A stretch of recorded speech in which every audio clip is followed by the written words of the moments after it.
संयुक्त राष्ट्र महासभा ने मंगलवार को फैसला किया कि अब से 15 मार्च को इस्लामोफोबिया विरोधी दिवस मनाया जाएगा, जिसे लेकर भारत ने अपनी गहरी चिंता जाहिर करते हुए कहा कि एक धर्म विशेष को लेकर डर उस स्तर तक पहुंच गया है कि इसके लिए अंतर्राष्ट्रीय दिवस मनाने की स्थिति आ गई है। वहीं भारत ने यह भी कहा कि विभिन्न धर्मों, खासकर हिंदुओं, बौद्ध और सिख धर्मों के खिलाफ अलग अलग तरीके से डर का माहौल बनाया जा रहा है। ऐसे में सवाल उठता है कि आखिर भारत जैसा देश मुसलमानों के खिलाफ हिंसा और नफरत रोकने के लिए लाए गए किसी प्रस्ताव का विरोध क्यों कर रहा है। संयुक्त राष्ट्र में एक प्रस्ताव पारित किया गया है, जिसके अनुसार 15 मार्च को इस्लामोफोबिया के खिलाफ लड़ाई के रूप में मनाया जाएगा। भारत ने इस पर आपत्ति जताई है और कहा कि फोबिया हर धर्म को लेकर बढ़ रहा है और ऐसे में किसी धर्म विशेष के फोबिया के लिए अंतर्राष्ट्रीय दिवस घोषित कर देना ठीक नहीं है। बता दें कि संयुक्त राष्ट्र महासभा में मंगलवार को इस्लामोफोबिया से निपटने के लिए 15 मार्च को अंतर्राष्ट्रीय दिवस मनाए जाने को लेकर एक प्रस्ताव पारित किया गया।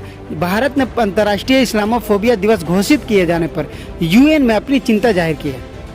बता दूं कि 193 सदस्यों वाली संयुक्त राष्ट्र महासभा में पाकिस्तान के राजदूत मुनीर अकरम ने ऑर्गेनाइजेशन ऑफ इस्लामिक कॉन्फ्रेंस यानी OIC की ओर से हर साल 15 मार्च को international day to combat islamophobia यानी इस्लाम के प्रति डर से लड़ने का अंतर्राष्ट्रीय दिवस के रूप में मनाने का एक प्रस्ताव पेश किया था, जिसमें OIC के 57 सदस्य देशों के अलावा चीन, रूस सहित अन्य 8 देशों के समर्थन से यह प्रस्ताव पारित भी हो गया।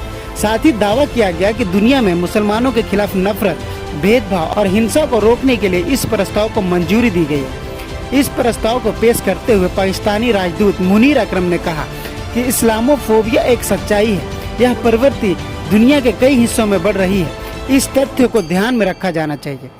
अकरम ने कहा कि दुनिया में इस्लामोफोबिया को नफरत फैलाने वाले भाषणों, भेदभाव और मुसलमानों के खिलाफ होने वाली हिंसा के रूप में देखा जा सकता है। उन्होंने कहा कि इस तरह की हिंसा, भेदभाव और शत्रुतापूर्ण व्यवहार मुसलमानों के मानवाधिकारों का गंभीर उल्लंघन है और इससे मुस्लिम देशों में अशांति पैदा होती है। हालांकि भारत का मानना है कि यह प्रस्ताव एक धर्म विशेष के खिलाफ अपनी आवाज उठाना है, पर दूसरे धर्मावलंबियों पर होने वाले अत्याचारों की उपेक्षा करता है। संयुक्त राष्ट्र में भारत के अस्थायी प्रतिनिधि TS तिरुमूर्ति ने कहा कि यह प्रस्ताव हिंदू, सिख और बौद्ध जैसे अन्य धर्मों के खिलाफ हिंसा, भेदभाव और नफरत को नजरअंदाज करता है कि एक धर्म पर जोर देना एक बात है और एक खास धर्म के खिलाफ नफरत विरोधी दिवस मनाना बिल्कुल दूसरी बात है। यह संभव है कि यह प्रस्ताव दूसरे सभी धर्मों के खिलाफ घृणा और हिंसा की गंभीरता को दबा दे। यह प्रस्ताव के पारित होने के बाद तिरुमूर्ति ने कहा कि भारत यहूदी, ईसाई और इस्लाम धर्म के खिलाफ की जा रही किसी भी गतिविधि की निंदा करता है, लेकिन डर का माहौल केवल इन्हीं धर्मों को लेकर नहीं फैलाया जा रहा है। उन्होंने आगे कहा कि वास्तव में इस बात के सबूत है कि धर्मों के प्रति इस तरह से डर के माहौल ने यहूदियों, ईसाइयों और मुसलमानों के अलावा अन्य धर्मों को भी प्रभावित किया है। इससे धर्मों के प्रति, खासकर हिंदुओं, बौद्धों और सिखों के प्रति डर का माहौल बढ़ा हुआ है। उन्होंने इस ओर भी ध्यान दिलाया कि संयुक्त राष्ट्र के सदस्य देशों को ये नहीं भूलना चाहिए कि 2019 में 22 अगस्त को पहले ही धर्म के नाम पर होने वाली हिंसा में मारे गए लोगों की याद में मनाया जाता है। ये दिवस पूरी तरह से सभी पहलुओं को समेटे हुए है। भारत प्रस्ताव को लेकर चिंतित है क्योंकि कल इसकी आलोचना की जाएगी। भारत एक और धार्मिक समता, लोकतंत्र और सहिष्णुता की बात करता है, लेकिन दूसरी ओर नागरिकता संशोधन अधिनियम जैसे धार्मिक भेदभाव करने वाले कानून भी पारित करता है। देश के लोकतांत्रिक ढांचे को बहुसंख्यकों के धर्म के लिहाज से ढाला जा रहा है। वहीं संयुक्त राष्ट्र में सहिष्णुता की बात हो रही है।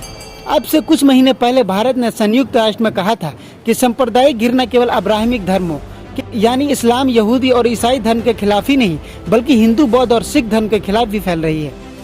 भारत के राजदूत ने अपने बयान में कहा कि अफगानिस्तान के बमियान में गौतम बुद्ध की प्राचीन प्रतिमा को तोड़ना, गुरुद्वारों को अपवित्र करना, गुरुद्वारों में सिखों का नरसंहार, मंदिरों पर हमला और मूर्तियों को तोड़ना गैर अब्राहमी धर्मों के खिलाफ सांप्रदायिक घृणा फैलाने के एक नए तरीके हैं। अंग्रेजी दैनिक द हिंदू से जुड़े जाने माने पत्रकार अमित बरुआ ने कहा है कि भारत ने इस मामले में बहुत असामान्य रुख अपनाया है।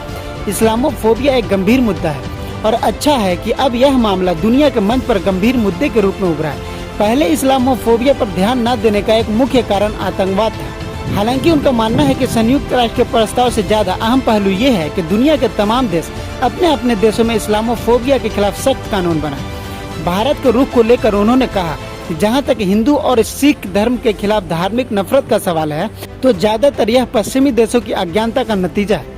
भारत ने अपना यह रुख अपने नागरिकों को संदेश देने के लिए अपनाया है।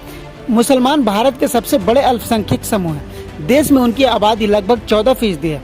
इंडोनेशिया और पाकिस्तान के बाद भारत में मुसलमानों की आबादी सबसे ज्यादा है। मानवाधिकार समूह और जानकारों का मानना है कि देश में भाजपा के सत्तारूढ़ होने के बाद से मुसलमानों के खिलाफ भेदभाव, हिंसा और सांप्रदायिक घृणा की घटनाएं तेजी से बढ़ रही हैं। भारत में मुसलमानों के खिलाफ बढ़ते नफरत को लेकर संयुक्त राष्ट्र, यूरोपीय संघ, अमेरिका और अरब देश पिछले कुछ समय से अपनी अपनी चिंताएं जताते रहे हैं।